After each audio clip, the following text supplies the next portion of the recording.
Hello guys, mentor Sunil Aastha speech and hearing care का YouTube channel video number 216 लेकर आपके सामने आ गया हूं। इस वीडियो में हम लोग बात करने वाले हैं प्रैक्टिस चैलेंजेस के बारे में। उसके पहले आप चैनल को सब्सक्राइब कीजिए, लाइक कीजिए, शेयर कीजिए, दोस्तों में फैला दीजिए। मुझसे बात करने के लिए 8168790299 मेरा मोबाइल नंबर डायल करें। इंडिया के बाहर से कॉल कर रहे हैं +91, इंडिया का एसडी कोड लगाना बिल्कुल ना भूलें। इंडियन कंसल्टेशन 1000, इंडिया के बाहर से कॉल कर रहे हैं 2000 रुपीज़ आपको अकाउंट ट्रांसफर देना होता है अपॉइंटमेंट लेने के लिए। तो डियर फ्रेंड्स, बात करते हैं प्रैक्टिस चैलेंजेस के बारे में। जब आप लोग मुझसे प्लान्स लेना शुरू करते हो, थेरेपी प्लान्स लेना शुरू करते हो, मैं आपको सिखाता हूँ कि ऐसे आपको प्रैक्टिस करवानी है। लेकिन आप जानते हैं, और मेरे पहले भी कई वीडियोस में आपने देखा कि ये बच्चे सब कुछ समझते हैं, अपनी ज़रूरत के सारे काम कर लेते हैं, लेकिन जब आप इनको कुछ करने के लिए बोलते हैं तो बिल्कुल नहीं करते। तो जब आप प्रैक्टिस इनिशियली शुरू करते हैं तो आपको ये ख्याल रखना होता है कि इन बच्चों की डेडिकेशन और डिटर्मिनेशन काम नहीं आएगी, क्योंकि ये करना ही नहीं चाहते हैं। ये मेन स्ट्रीमिंग यानी हमारे वर्ल्ड में नहीं आना चाहते हैं, तो ये डेफिनेटली उस प्रैक्टिस को रेजिस्ट करने की कोशिश करेंगे।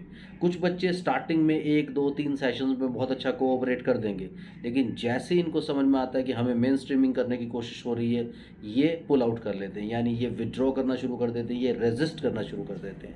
तो ये प्रॉब्लम्स अक्सर पेरेंट्स को आती हैं। तो डियर फ्रेंड्स, आप घबराएं नहीं इन सब चीज़ों से। जैसे ये ज़िद कर रहे हैं कि हमें प्रैक्टिस नहीं करनी, वैसे आप लोगों को ज़िद करनी है कि हमें तो प्रैक्टिस करवानी ही है।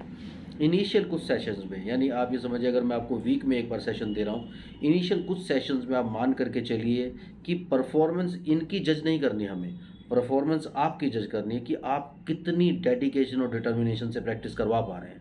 तो अपनी डेडिकेशन को कम मत कीजिए। हमेशा मैं बात करता हूँ 3 चीज़ें: discipline, dedication, determination, D3 principal.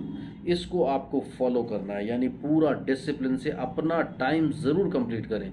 अगर मैंने आपको 20 मिनट 3 बार दिन में प्रैक्टिस करने के लिए, 25 मिनट 3 बार या आधा घंटा 3 बार प्रैक्टिस करने के लिए बोला है, आप ज़रूर उस टाइम पे लेके बैठिए। चाहे वो टेंट्रम थ्रो करे, चाहे वो गुस्सा करे, चाहे वो नहीं करना चाहे, आपको वो टाइम ज़रूर कंप्लीट करना है। अपने बच्चे के दिमाग में ये बात बिठाने की कोशिश कीजिए कि हमने पकड़ लिया है, तो ये प्रैक्टिस का सेशन ज़रूर कंप्लीट होगा।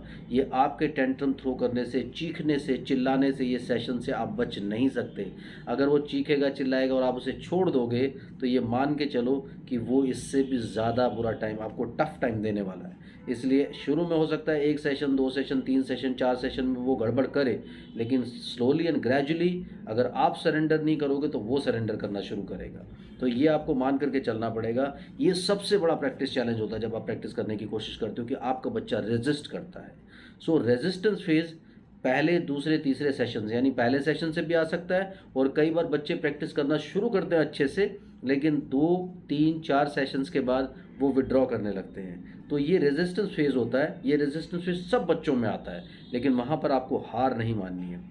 पूरा डिसिप्लिन, डेडिकेशन और डिटर्मिनेशन से आपको लगे रहना है, और आप देखेंगे कि अगर आप 1 हफ्ता, 2 हफ्ता, 15 दिन, 1 महीना हार नहीं माने और पकड़ के रखें इस सेशन को कि मुझे तो ये सेशन करवाना ही है, अपने डिसिप्लिन को मेंटेन रखें, तो मैं आपको गारंटी देता हूँ कि आपका बच्चा आपको कोऑपरेट करने लगेगा।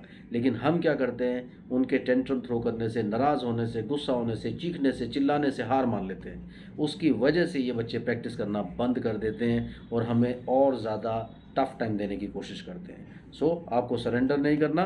प्रैक्टिस करवाने के लिए अपने बच्चे को आपको ज़बरदस्ती उस पर्टिकुलर टाइम पर बिठाना पड़ेगा। पकड़ के बिठाइए चेयर के अंदर। बेशक आप उसको मारिए नहीं, गुस्सा मत कीजिए, बस आप अपना काम फिनिश कर दीजिए अच्छे से, और वो डेडिकेशन सबसे ज़्यादा इंपॉर्टेंट है। एंड आई एश्योर यू, सब चीज़ें जल्दी ठीक होने लगेंगी। प्रैक्टिस करते रहिए। आप लोगों की बहुत पॉजिटिव फीडबैक्स आ रही हैं। इतने सारे लोग, कोई न्यूजीलैंड बैठा है, कोई ऑस्ट्रेलिया बैठा है, कोई यूएई बैठा है, कोई इंडिया में बैठा हुआ है, तो बहुत सारे लोग बड़ी जल्दी जल्दी से ठीक हो रहे हैं। आप लोग भी इस मुहिम का हिस्सा बनिए और मुझसे बात करते रहिए। आज के लिए इतना ही।